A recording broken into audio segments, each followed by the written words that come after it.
speaker view, you can see who's talking. Or you can have it on the gallery view, whichever works best for you on yours.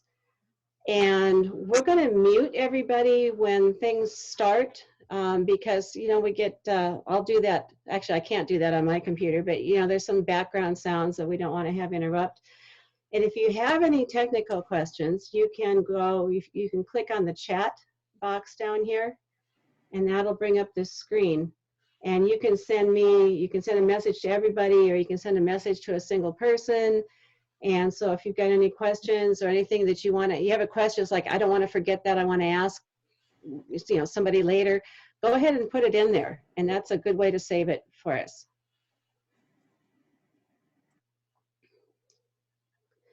And let's see, so we'll use the chat. You can also click on this participants area here. I think you see that, and you can see everybody that's with us. And I've got a lot of controls that I know you don't, so we'll let it go at that. We have a number of people who haven't been with us before. And Larry, do you want to have people who haven't been with us introduce themselves so we all know who they are? Yeah, if this is your first time, would you just let us know that it's your first time with our meeting today? And you can unmute your microphone. And that's down here in the lower left corner. So if you want to talk with us at the appropriate time, then that's the one to push. And if you're on a computer, you should have started your video. This little sample's got the line through it, which I'm going to do with mine soon. And that means that you're not sending your video. Are we all good? No video. And are you hearing me okay? Yep. Yes. Okay. If once we start any of the videos and the recorded part, if you can't hear, just let me know in the chat and I'll boost up the sound. I just don't want to have it too loud. And yeah, boy, this is excellent. Here comes some more. So Larry, why don't you go ahead and take it away? I know you've got some things you wanted to say to everybody.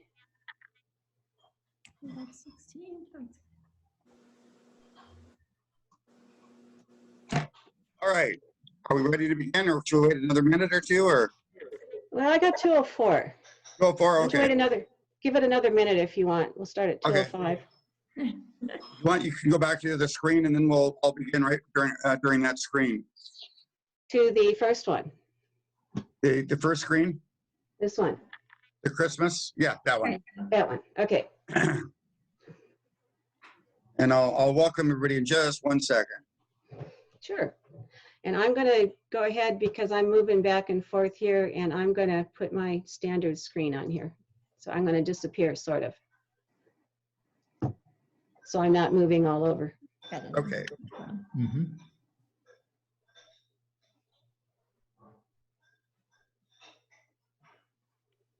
Okay, I guess we'll begin. Well, good afternoon. Good ettermiddag. I think I said that right, hopefully. Hilsen fra Tucson. I'm Larry Jensen, President of Norwegians Worldwide, Tucson chapter. Excuse me, but my Norwegian is very limited. Shock. But I want to say thank you to each and every one of you for being here with us today at our virtual Zoom November meeting. We're incredibly pleased to welcome you today, and those of you that have been with us for a long time, as well as those who have been with us for the first time today. Today marks our third monthly COVID Zoom group meeting, and we're proud to be able to host it today here with all of you. Before we get started, I would like to express my sincere appreciation to our board, who generously helped us make this event come to us today and become a success. Julia Olson, Christine Goodwilson, Alan Waltz, Roger Egan, John and Jean Payne, Jerry and Carol Rux, and Erica Randall. And a very special Tucson talk to Nanette and Bill Cosart and Laverne Allen, who shared their talent, I should say, on how to make LEFSE. I want to also say Nanette and Bill are practically founding members of our club and are also members of our very own micro dance group. Nanette also teaches rose bowling. She's full of it. So she is like a walking library of Norwegian culture. And so a very big thank you to Nanette. We could not have done it without all of you. So during the next few months, you will be learning about our upcoming Norwegian planned activities, the history, culture, genealogy, and some other special events where you'll be able to join in and maybe some hands-on experience. I hope these will help you grow to become more a part of your Norwegian heritage or just part of our Norwegian heritage. Be sure to always find out more about us on our webpage, norse-tucson.org, or our Facebook pages, which is, we have two of them now, Norwegians in Tucson, which is a group, and Norse Tucson, which is open to everybody. It's just a like page.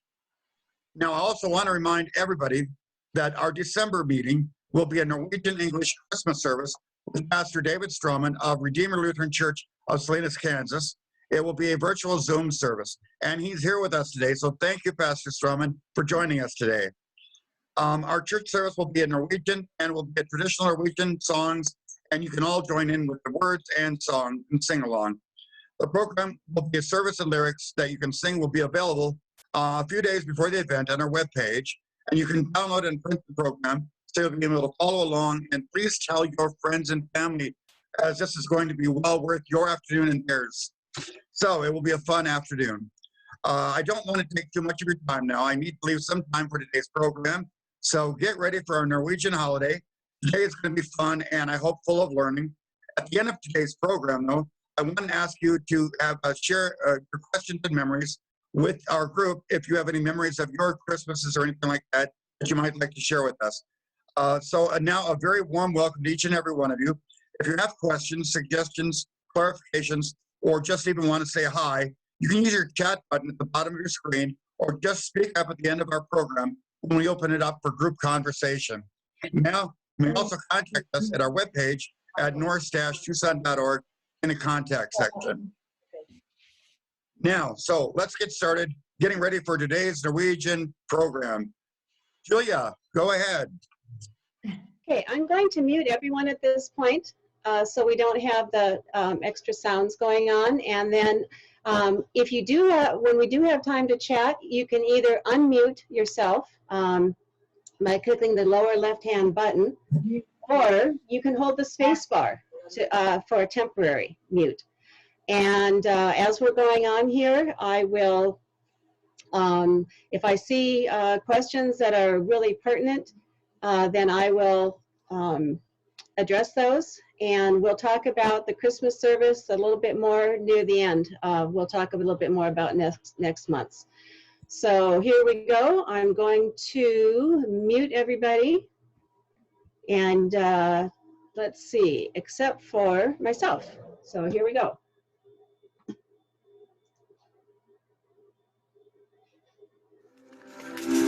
Little Christmas Eve. And December let me know if your sound is 23rd, okay. or Little Christmas Thumbs up. Eve, or Lille Julaften, is the day when Norwegians put up their Christmas trees. But the custom of waiting until the last day before bringing in the Christmas tree or the Yule tree inside is in danger of disappearing. The tradition of bringing trees into homes and decorating them, which originated in Germany and came to Norway at the beginning of the 19th century, has originally been carried out on December 23rd, the day before Christmas Eve, the day on which Christmas is celebrated in Scandinavian country.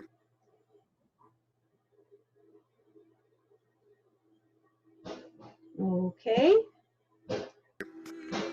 But until recently, decorating Christmas trees was not high on the list of priorities until Little Christmas Eve, or Christmas Eve itself. Now, people decorate their tree whenever they want to, or in whatever way that makes them happy. So Christmas trees have become more of an individual than an old-fashioned Christmas tradition. In addition to living rooms from Kristiansand to Tromsø, a Norwegian Christmas tree can also be seen every year in London's Trafalgar Square.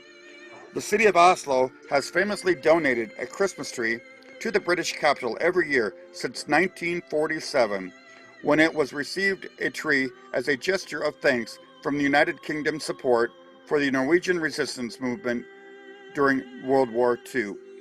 The Trafalgar Square tree is, of course, installed and decorated sometime before Little Christmas Eve. Even though the Brits don't celebrate Christmas until the 25th, a day after the Norwegians finish unwrapping their gifts.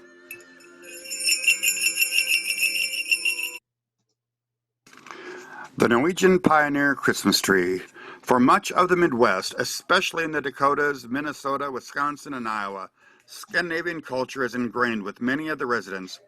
But what traditions from the old country have persisted through the generations? Let's take a look at a few.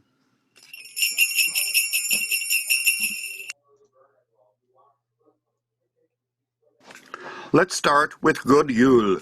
The thing about Norwegian Christmases, it's not commercialized as American Christmases are. Norwegians don't decorate their homes until the very last week before Christmas, usually. While Christmas traditions have evolved over the years, in the Midwest of America, celebrations can be deeply rooted in family heritage.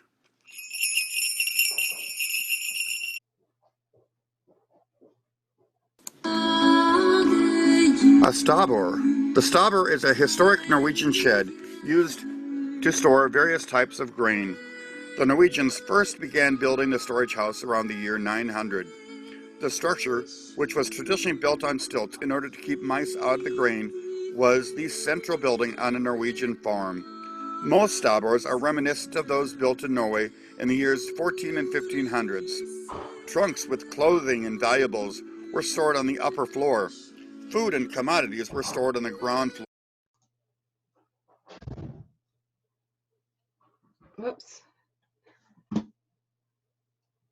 floor. Water and rodents were the biggest enemies in the storehouse. So stilts raised the floor level, Oh, dear. and the wooden steps did not come into contact with the building to reduce the possibility of rodent infestation. And the meat and the cheeses, well, they were hung from the ceiling. According to the Norwegian folklore, each farmstead has a Christmas nisse living in their stabur. The Christmas nisse brings gifts for well-behaved children, but not if the nissen are not well looked after. They can play tricks on people. Some people put out a bowl of rice porridge or rummegrot, sprinkled with sugar and cinnamon to keep their barn nisse happy, much like children today leave out cookies for Santa.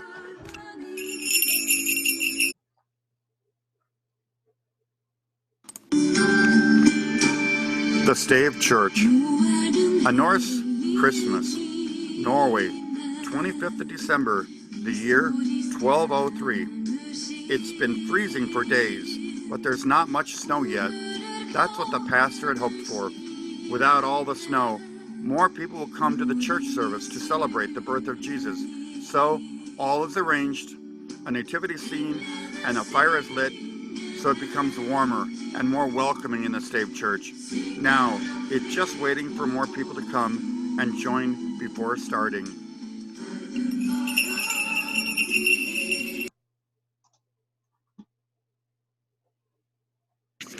Jul is the week between Christmas Eve and New Year's Eve, known in English as the Interscotia. All hunting, but not fishing, is prohibited on these days. During Julefred, or Christmas Peace, there is a closed season on all wild animals. First and second day of Christmas, December 25th and 26th, are holidays, and all businesses are closed. On December 25th is usually considered a very private holiday, when one only sees family. December 26th, it is common to invite friends over to help eat up what's left over from the Christmas Eve. Lots of leftover food. Let's now enjoy Alexander Rybak, who was the 2009 Eurovision winner from Norway. His version of Romulsdram from the NRK.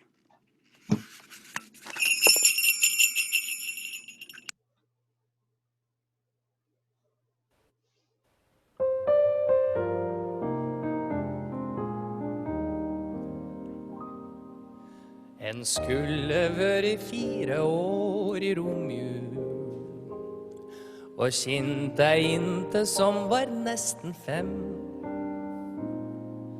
Og begge skulle kledd seg ut med masker, og kom i julebukk til et vesmorhem.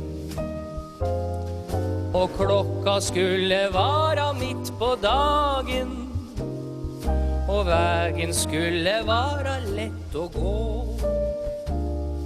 Och alla bikkjer skulle vara inne, och alla bilar skulle bara stå. Och vissen mötte unger efter vägar som gjorde narr och ville vara med. Så skun hatt en bror i 5:e klassen som rödde väg så folk fick gå i fred. Och bästmorhuset skulle med som sov och bak gardina skulle ingen sjå. För vi fick still tröst på tå i gången och fäste maska för vi banka på.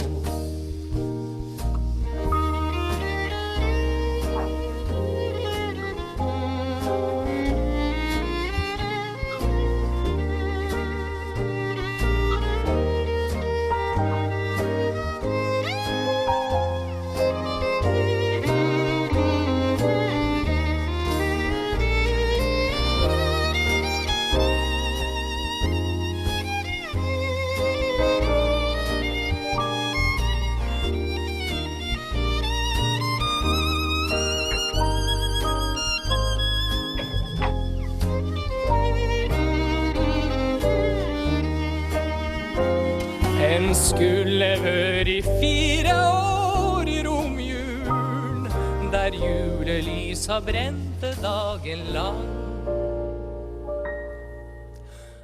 Och värla var ett hus med 4 väggar och salighet var ett bästmorfang.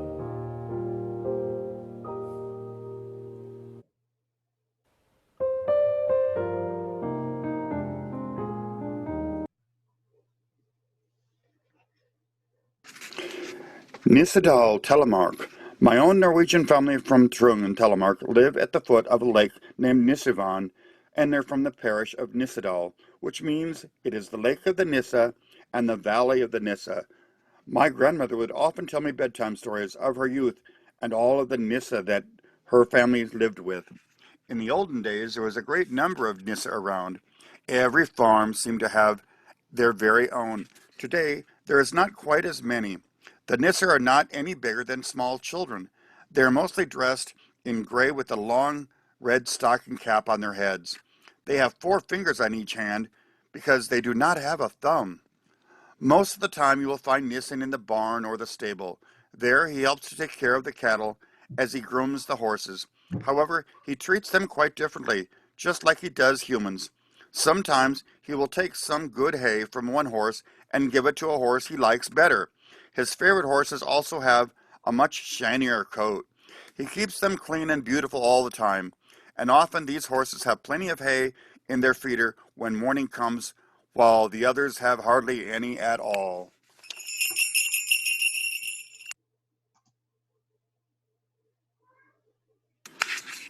The barn Nissa. One time a dairymaid had been in the hayloft gathering hay, which she carried in her apron. Suddenly she felt something like a small wad of wool in the hay. She became curious, of course, and wanted to see what it was. She was shocked when a tiny Nissa jumped out and laughed wildly. The Nissa loves to play pranks, and afterwards he roars with laughter. Often at night people will hear their watchdog bark, and they don't understand why. It is usually because a Nissen has been pestering him. Sometimes he will sit on the woodpile, stick out with one foot, and the other say, take a nibble, take a nibble. Then he'll laugh heartily. He will also love to tease the watchdog and pinch the cat's tail. Though he is mischievous, sometimes he likes the owner of the farm, and then he can hardly wait to think up good things to do for him. It is even said that he drags extra hay and many other good things to the farm. He just takes it from the neighbors. When this happens, the Nisser from the other farms meet with him, and they get into such a frightful fight that they all get lost in a cloud of straw and hay. Usually, though, Nissen is a decent sort of fellow, and if the farmers are kind to him, he can be quite helpful. He'll help the dairymaid in the barn, and he'll help in the kitchen maid to scrub the house and clean and carry water from the pond and other heavy work. He often does it when they are sound asleep. In return, he expects to rest undisturbed, and they must not forget to give him special treat on Thursday evenings and especially on Christmas Eve.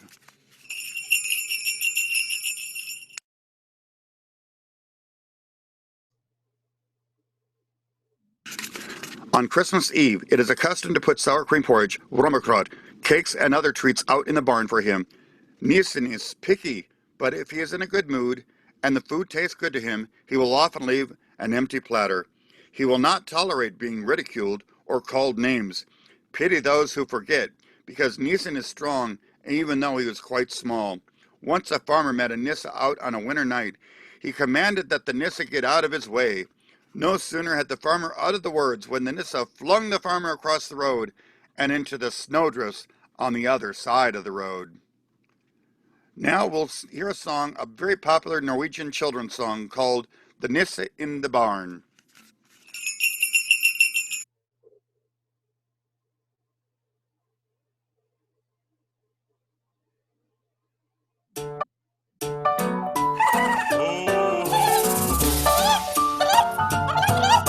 På låven sitter nissen med sin julegrøt. Så god og søt, så god og søt. Han nikker og han smiler og han er så glad. For julegrøten vil han gjerne ha. Men rundt omkring står alle de små rotter. Og de skotter, og de skotter. De vil så gjerne ha litt julegodter. Og de danser, danser rundt i ring, ring, ring. Men nissen ser han truer med sin store skje. Nei, bare se og kom av sted. For julegrøten min vil jeg ha i fred. Og ingen vil jeg dele med. Men rottene de hopper og de danser. Og de svinser og de svanser. De klorer etter grøten og de stanser. Og de står om nissen tett ring, ring, ring. Men nissefar han er en liten hissig propp. Og med sin kropp han gjør et hopp. Jeg henter katten hvis dere ikke holder opp. Når katten kommer skal det nok bli stopp. Da løper alle rottene så bange. Ja, så bange, ja, så bange. Og de svinser og de svanser noen ganger. Og på 1, 2, 3 så er de vekk, vekk, vekk. Å nei, å nei, å nei. Nå kommer natten. Da må vi nødt til å gå og stjele godteri et annet sted. Ja.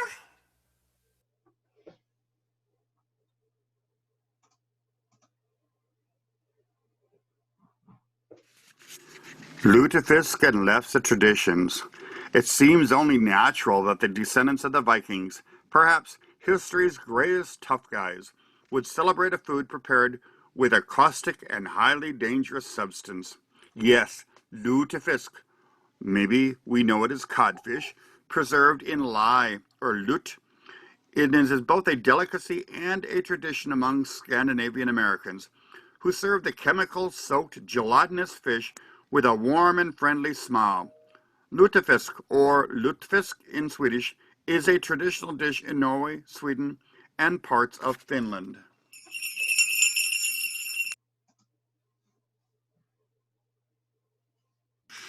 This is Lutefisk Week. Today, Scandinavians rarely eat lutefisk. Far more lutefisk is consumed in the United States, much of it in church and lodge basements. In fact, self-proclaimed lutefisk capital of the world isn't in Norway, but it is in Madison, Minnesota, where a fiberglass codfish named Lu T. Fisk welcomes visitors to this live fish-loving town.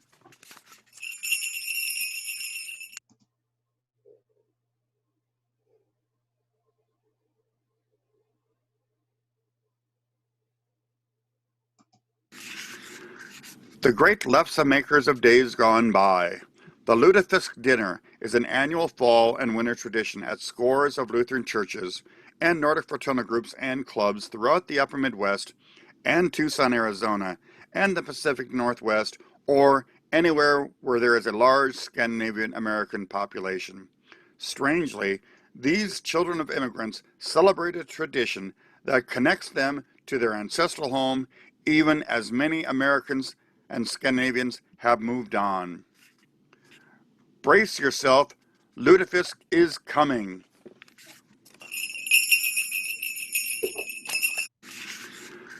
The great LEFSE makers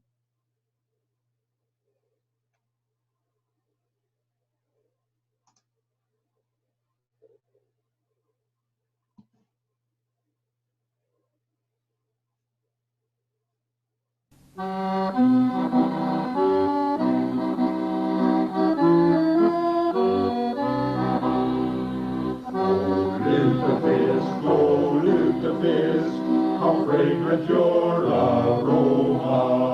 Oh, lutefisk, oh, lutefisk, you put me in a coma. You smell so strong, you look like glue, you taste just like an overshoe. Lutefisk, come Saturday, I think I'll eat you anyway. Oh, lutefisk, I put you by the doorway. I wanted you to ripen up just like they do in Norway. A dog came by and sprinkled you. I hit him with an army shoe. Oh, lutefisk, now I suppose I'll eat you as I hold my nose. Oh, lutefisk, how well I do remember. On Christmas Eve, how we'd receive our big treat of December. It wasn't turkey or fried ham. It wasn't even pickled spam. My mother knew there was no risk in serving butter lutefisk. Oh, lutefisk, now everyone discovers that lutefisk and LEFSE makes Norwegians better lovers. Now all the world can have a ball, you're better than that year at all. Oh, lutefisk with Brennan, you make me feel like Carol Flynn.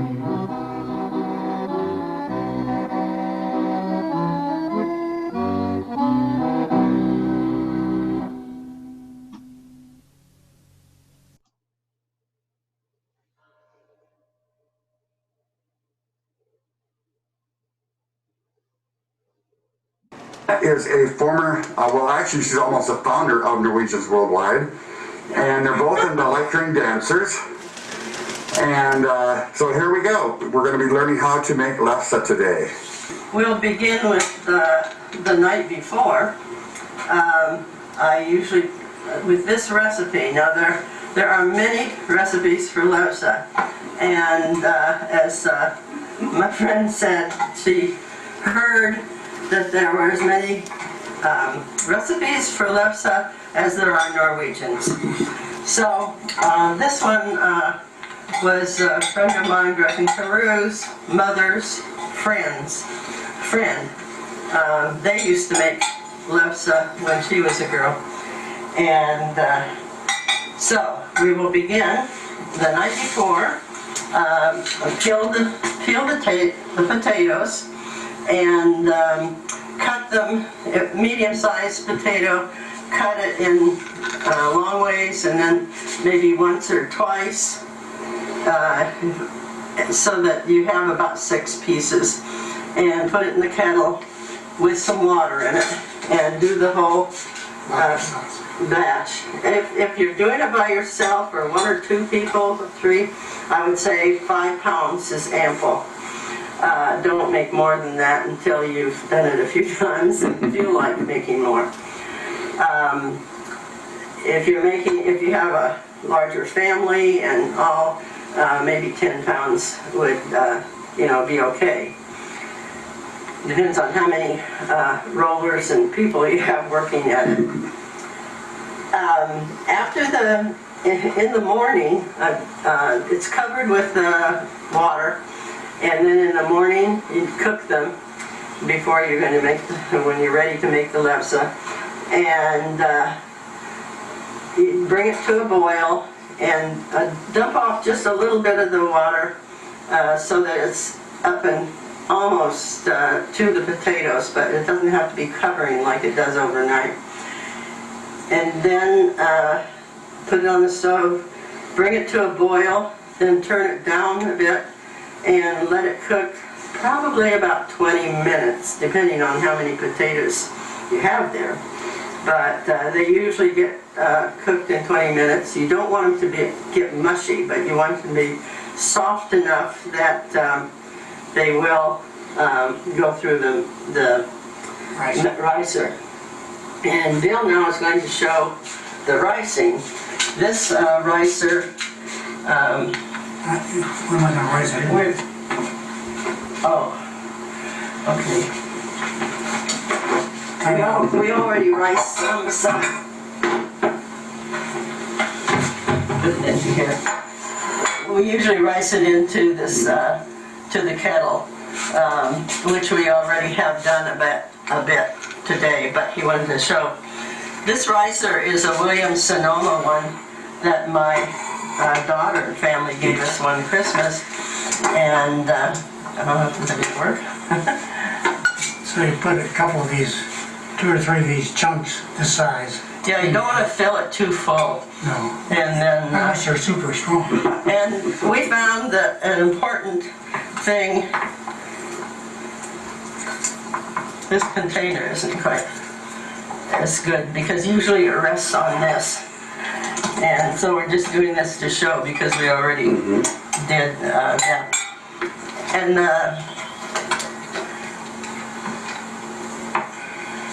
so I think, hold it up, see how it's coming out. Oh, yeah. And we'll let him finish that, and we'll bring this over. And it's good after they're riced.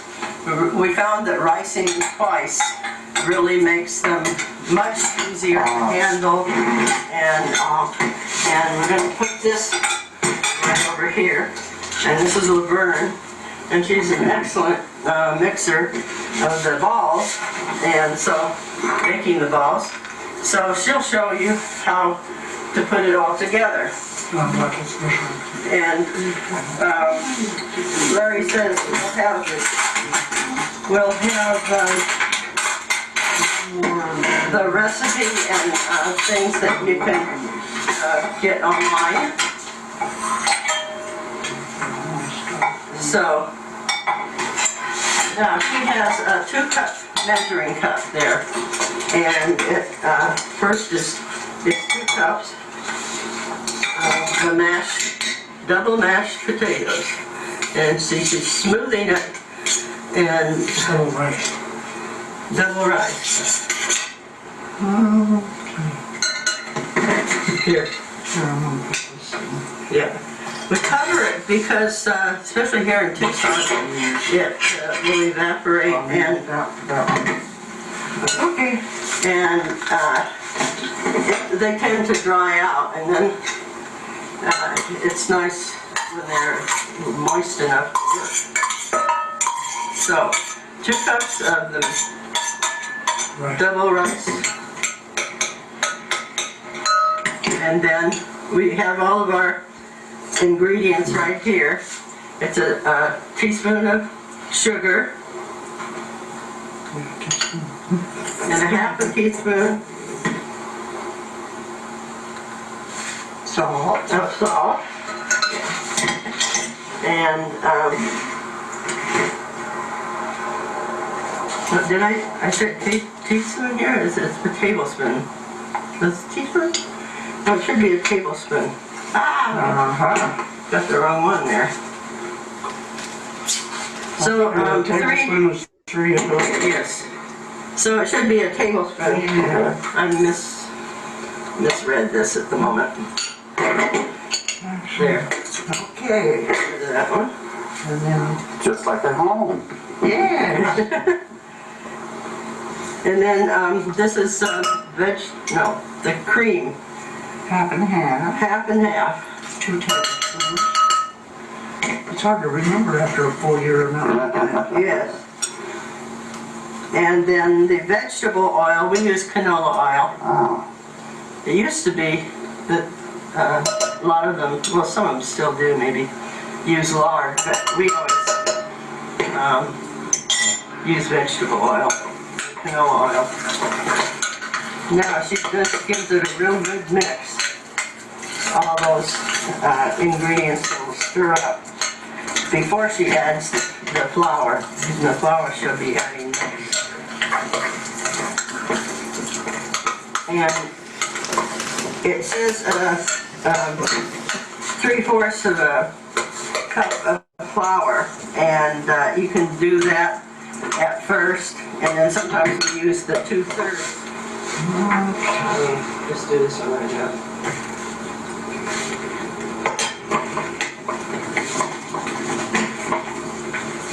Nothing like hand mixing, right? Oh, I know. Well, we're gonna get it formed into a ball. You just can't do some things with a spoon like in your hands. Yeah, no. Touchy-feely. Yep. Like an artist. Since it's sticking to my hand, I can tell it's wet enough. Well, that's good to know. If it sticks to your hand, it's wet enough, huh? Uh-huh. Oh, Just okay. don't want it too wet.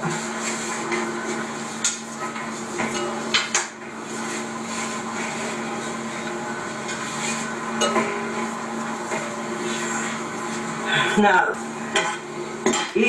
each one will be 1/3 of a cup. Oh, okay. And this is 1/3 of a cup, Okay. but you can use a regular measuring cup, which is what we did too, but now Oh, nice I scoop. have this, Yeah. it's helpful.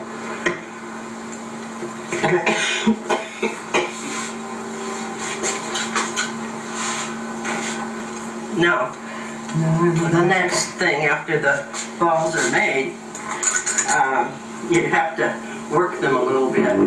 And as you roll them, they start to, you get a different feeling a little bit. If you roll it about 30 times, when I pick it up, I bring it over and do it a little bit more.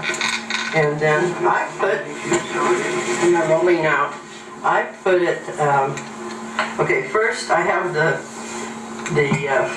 place where I'm going to roll it.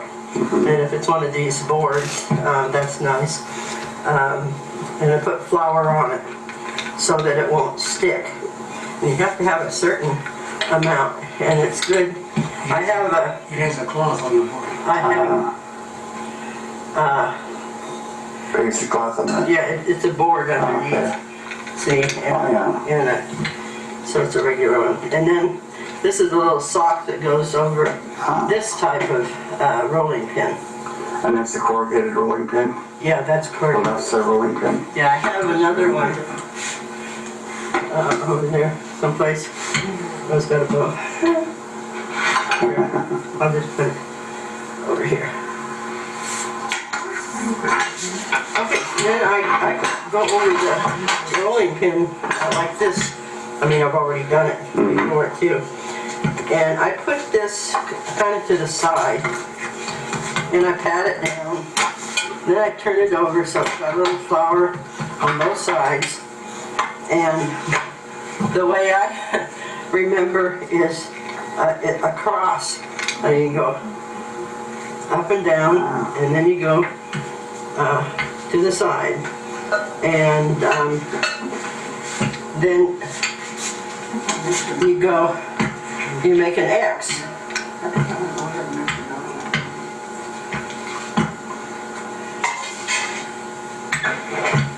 And keep kind of doing that until it gets a little bit, about 6 or 8 inches. And when you go to turn it, now you have to start with it round and keep it round from the very beginning, or it just, you'll never get there if you don't have it at the beginning. So when I go in, I very carefully go from the side to the center, and then I pick it up, and I'm going to put it in the middle now, because I'm ready to go ahead and do it. The first one often has a little extra flour sometimes. Now I notice I go one way, I'm doing the X, I go up, I do a cross. Now, how many times have you done this, Nanette? I can't count. So our first time might not quite be exactly like this one, huh? Now when it gets about this size, then I go ahead and give it another turn. And you have to be sure that there's that you haven't run out of flour, because it's very important to have enough flour, or you might get a wet board. Especially in the beginning, the first one that you do of the day. Yeah. I got a little bit too much there. There's a little bit of shadow there.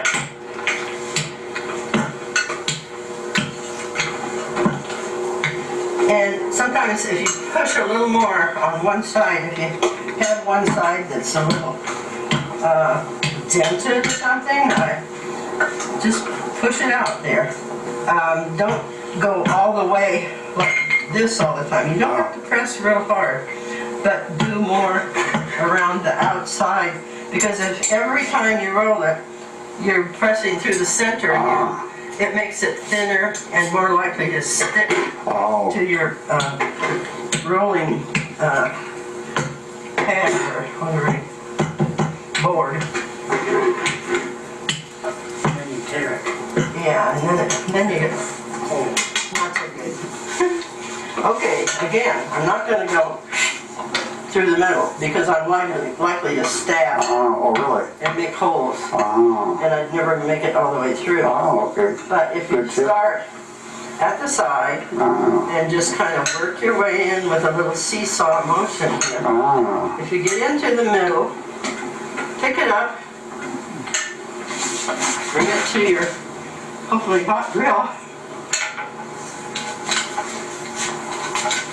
I used to use these other ones, and the heat after a while would just curl them all up, and they were good for nothing. But when these silicone came, they don't melt, huh? Oh, they're wonderful. Wow. I don't know how many times we've used these brushes, and nothing hurts them. Wow. That heat. I see it's moving around on the grill already. Yeah, Wow. But how many minutes do you think you do on one side? Any idea? Depends on the heat of the temperature there. It's about around 450, but it depends on the grill. Every grill is different, a little bit different. Now I'm going to, it's good to keep turning it too, but I'm going to look, I don't know if your camera, see how it's starting to brown there? That's what you want, is nice little browning. And I think because of the way the heat comes in and goes around underneath, I think it's a little hotter over on that side. And so just rotate it, I get that. so moving it constantly is very helpful. And you do it as some people like, well, it didn't get quite as browned on that side, but that's okay too. Yep. Wow. We know that, you know, it was getting cooked anyway. And after it's slick, it doesn't take as long. Sometimes I might turn it over when I see it. I might turn it back over right away and try to get this, you know, in that area that would brown it a little more. I'll get it over here so I know that part is a little browner.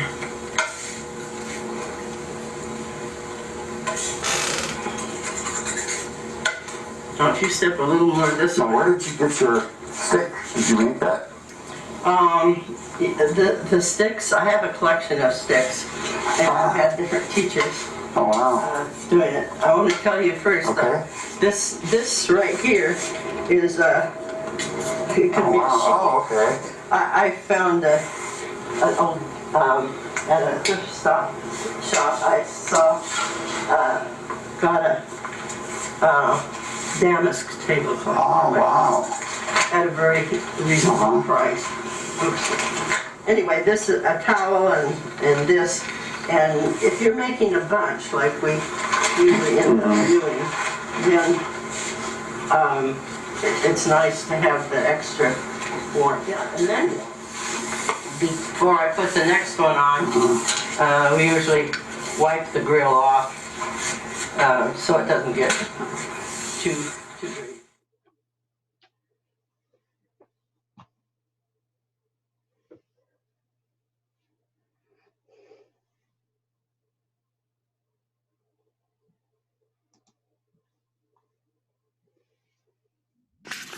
The Norwegian table prayer has a long history in the Norwegian home. When the family gathers around the table, it is said before each meal. It can be spoken or sung. It also has a heartfelt place in Norwegian gatherings around the world. At Norwegian clubs, dinners, and special events, you will find it said with reverence of history and the heritage. Now let's all learn how to say it and sing it in Norwegian.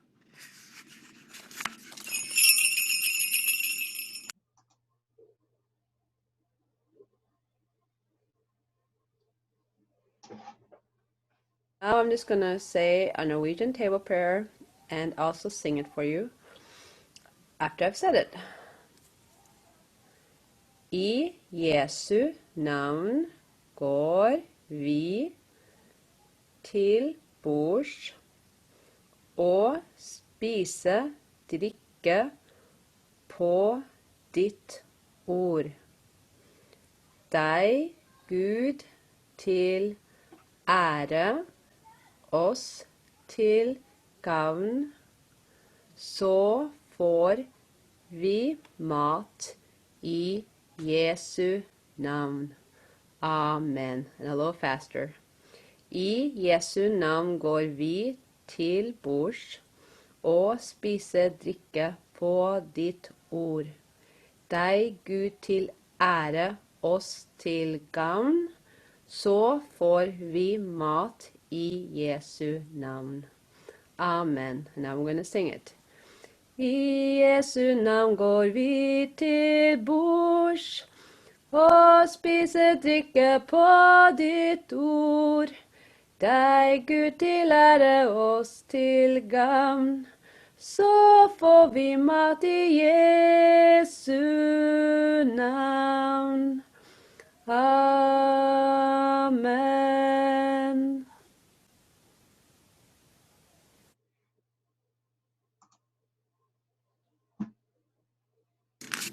I hope you've enjoyed this presentation today. Now let's move on. We're going to be welcoming Christine Gudvaldsen, which is our club secretary with JUL Booking Traditions and Stories. Here you go, Christine.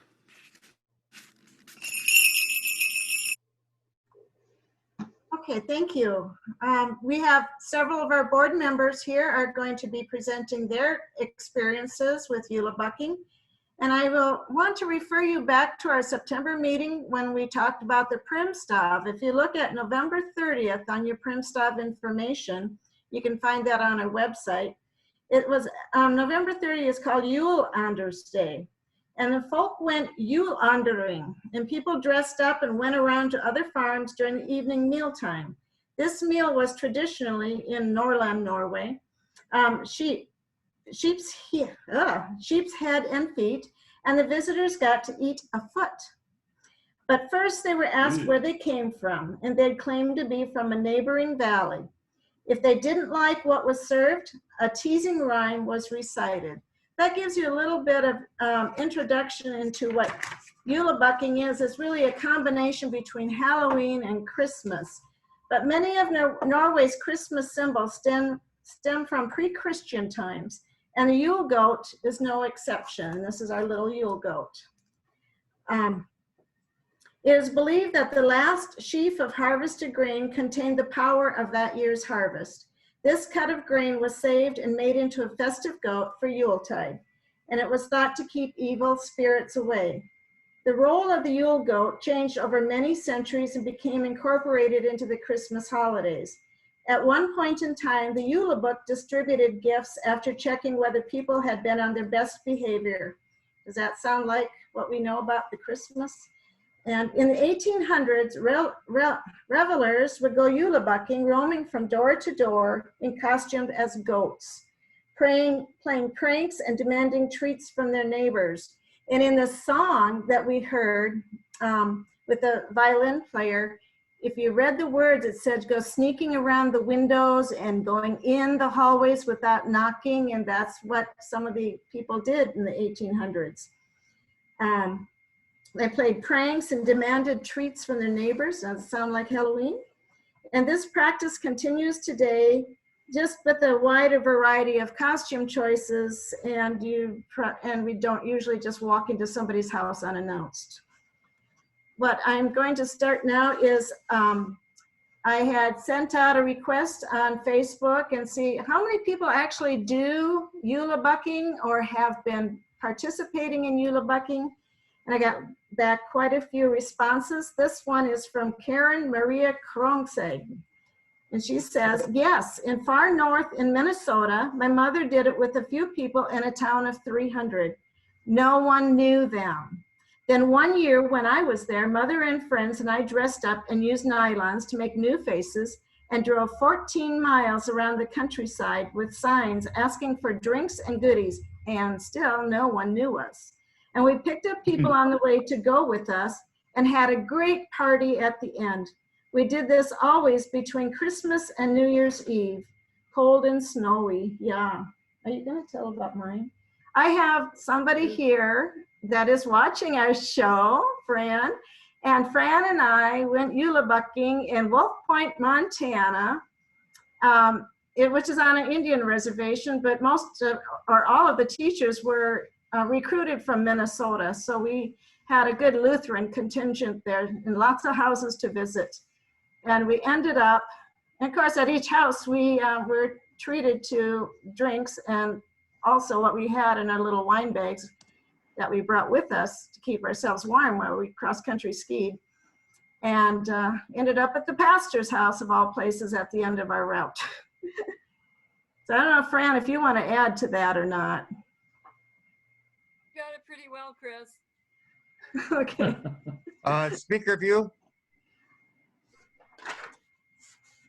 I don't, okay. So Alan is going to share another one. Christine, I think we need to tell our people to make sure they put on speaker view so they can see who's speaking, as opposed to they might not be able to see otherwise. Okay. Well, not everybody loved Eula bucking. It's very important to make sure you only go to Norwegian houses. This occurred in Spring Grove, Minnesota in 1894. Two Eula buckers went to another house that was not Norwegian. And there had been a rash of robberies in that neighborhood, and they entered the house, and the homeowner thought they were robbers, not Eula buckers, so they were both shot.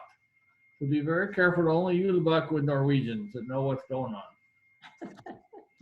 Okay, Larry.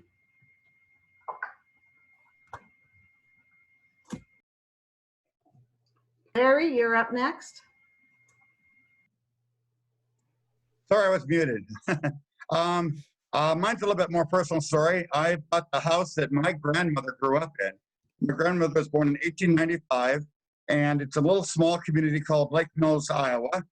And when I bought the house, I had open house, and my grandmother's godson, which was also her nephew, or my mom's cousin, came over to visit. And he was around 80, and he was telling me how they would Eula book around there at Christmas time. And I couldn't believe it that I was actually knew somebody who actually did Eula booking, because I thought it had died out many, many years before he was even born. But he told me about it, and he told me that they would Eula book around Lake Mills, Iowa. Lake Mills is like almost all Norwegian. But then he moved to Albert Lea, Minnesota. It's not all Norwegian. And he thought he would do Eula booking in Albert Lea. Well, that didn't go over so well, because he went and knocked on a door, and they were all dressed in their costumes, trying to be scary.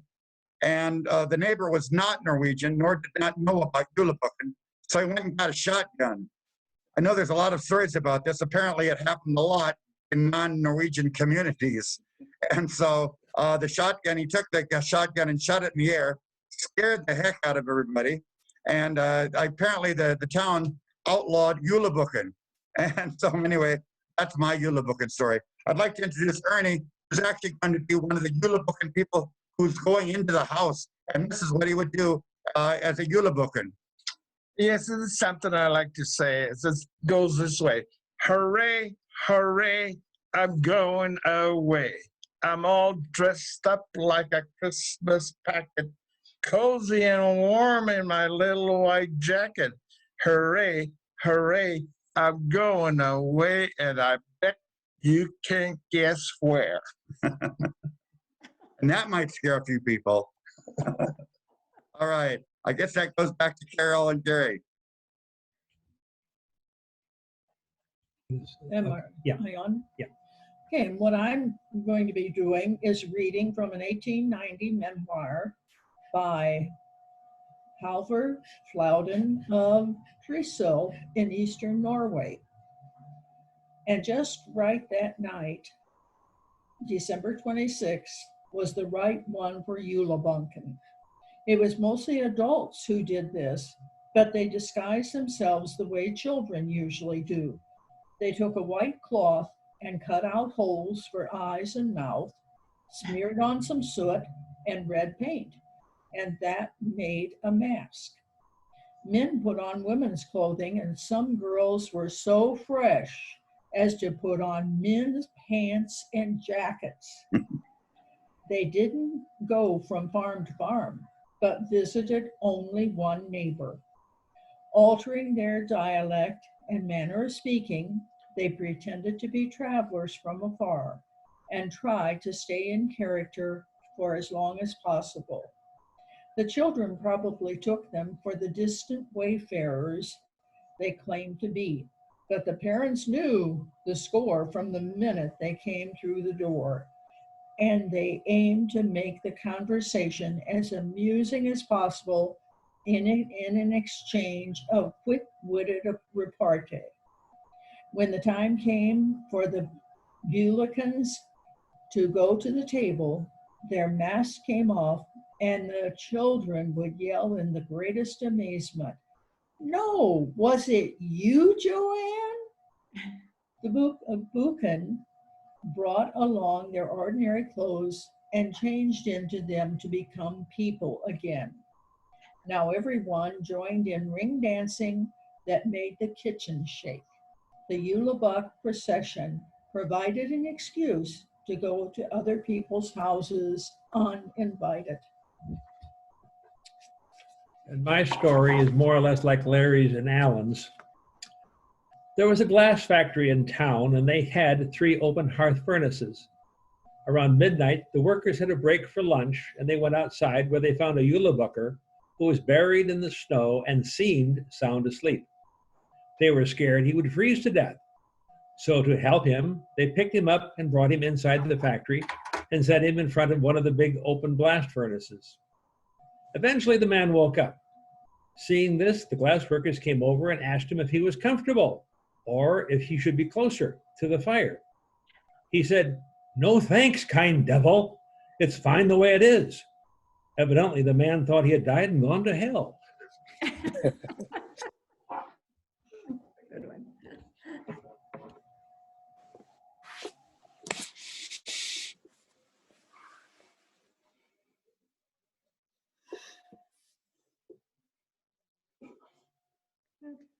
Is Roger here today?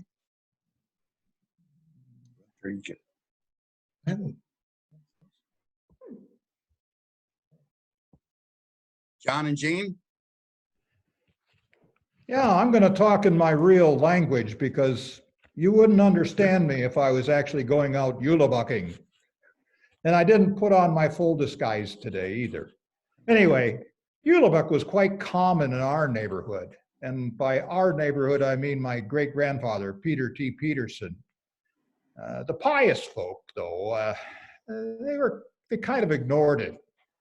In our area, Nelson, Minnesota, in Douglas County, this included the Methodists who were kind of pious.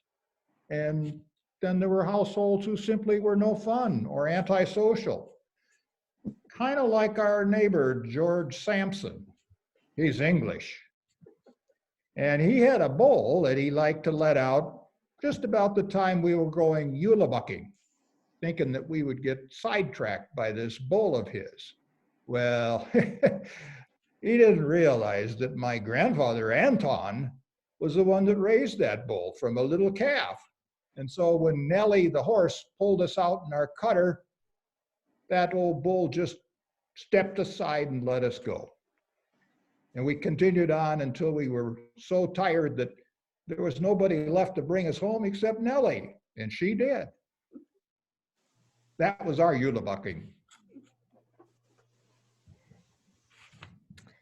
I have another story from a lady. Her name is Marlis Torstad, and she was born in 1936.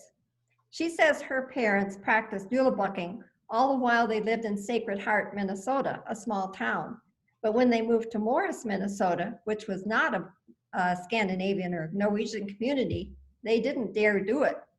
They often talked about going Eula buck, she says, but they figured they'd hear about it if they really did.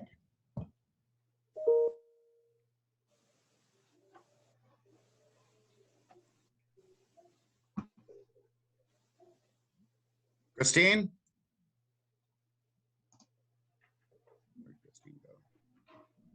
Yep.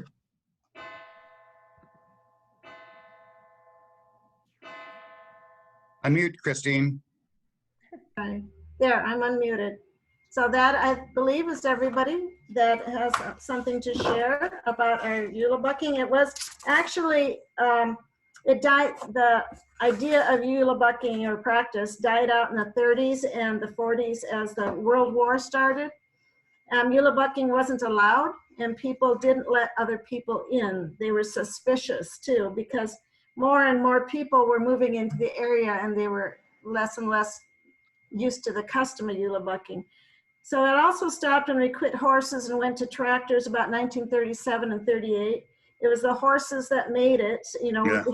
hearing the bells, and that was the fun of it, going jingling with the bells in the moonlight and having the horses take you home when you can't drive anymore.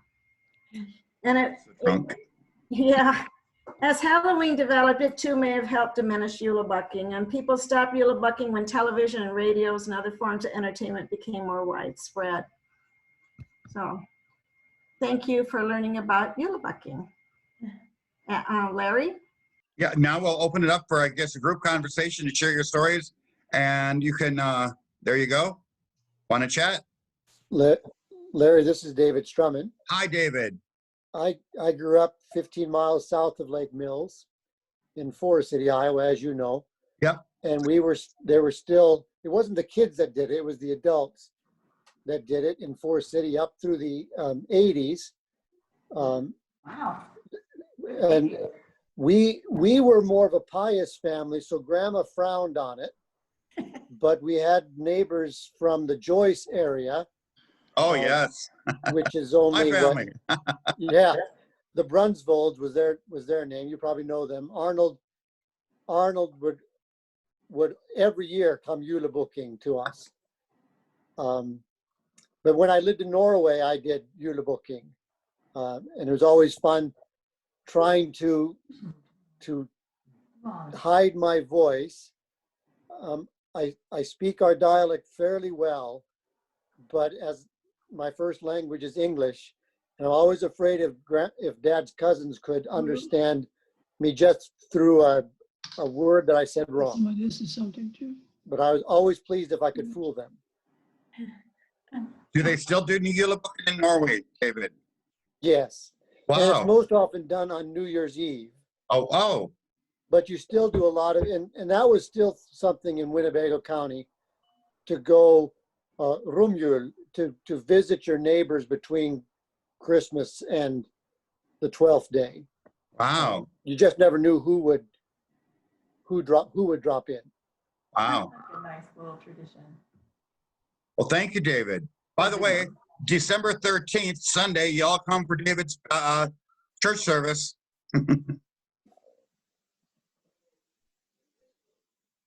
Anybody? Christine, you want to take it away? Well, if there's nobody else that wants to share. Any questions? Any questions? Suggestions? Did y'all like it today? Will you come back? Yes. It It was fun. Absolutely. Thumbs up. All right. Thumbs up. All right.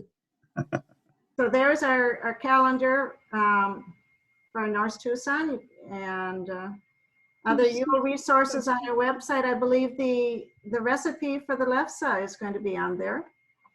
And Yes, if you take a look at the website, you will find a lot of, we're putting every program on the website, usually with additional information as well.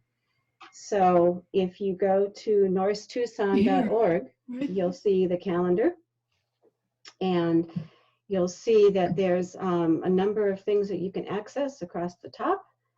And let me pull it up on this other screen here so I can guide you properly. But if you go to helpful links, there are, I'm sorry, if you go to Norwegian, I'm sorry, one more time, featured articles and events, and there's a drop down. And so they're in descending order. I have taken a few of the articles or pieces that we found out of the newsletter and featured them here. But also you'll see that October 18th was the Vikings, September 20th was the Primstov, and you can access our collected resources within each one of those. Good audio. And this one will be posted within a few days. Okay. And then go to video again. Again, we're looking for new members. We're looking for anybody who'd like to volunteer for anything that we might have volunteers for. We're always looking for maybe new members on our board. So if anybody would like to come back and be on our board, we'd sure like to welcome you. Spread the word to your friends and family about us. Next month, we're going to be our church service. Make sure, I'd like a large group on that one. If we can possibly get one together, it would be wonderful. I'm going to try and let other churches know in our area. I think our pastor at our church at Dove of Peace will put it in the bulletin, I believe. And hopefully there's some other churches, maybe Julia, our Savior's Lutheran and so forth. And hopefully we'll have a few more people to join us next month. Well, this was a really good group today. I think we had at least 30 people here, so that's wonderful. And so take a look at the website. I do take care of that also. If you've got questions, there's a contact us link, and that comes directly to me. If there's something that you think should be there that isn't, please get a hold of me. And you can also join or renew your membership right there under membership, and you can do this online. It's a secure connection with PayPal, and you can become a member. And if you, our memberships usually go from January to January, but join now and you'll be just fine for the next year. And Julia, wasn't there an area for shopping? We haven't set that up yet. Okay. We're working on a Norse, like a Norwegian Scandinavian store. So Christine does rose mauling, and some of us have some other crafts that we do, and we'll be getting that set up within the next week or two. Sounds good. Okay. All right, so make sure you're all aware that December 13th is coming up. Please spread the word. Again, if you want to join Norwegians Worldwide and you're not a member yet, you can do that at any time, and the dues will be covering right now anytime all the way through 2021. So we welcome anybody who's not a member to join us. If you're not, we'd like to have you on board. All right, then I guess that's the end of our today's meeting. I want to thank you all for coming today. I want to thank the board for everything they've done to help get ready. Julia, thank you for so much for getting me a Zoom presentation all ready to go. Thank you. And thank you to everybody for showing up today. Yes. Happy holidays, good Yule, and we'll see you all December 13th. December 13th, 2 o'clock, and we'll send out information to our listserv, and it'll also be posted in the calendar on the website. Okay. So we'll make sure that that's all there for you. Okay, if that's the case, I'm going to wave goodbye to everybody, and I'm going to click end, and see you next time. Goodbye. Bye, everybody. Thank you very much. I'll talk to you later, David. For putting it all Bye-bye. together. You're welcome. Okay.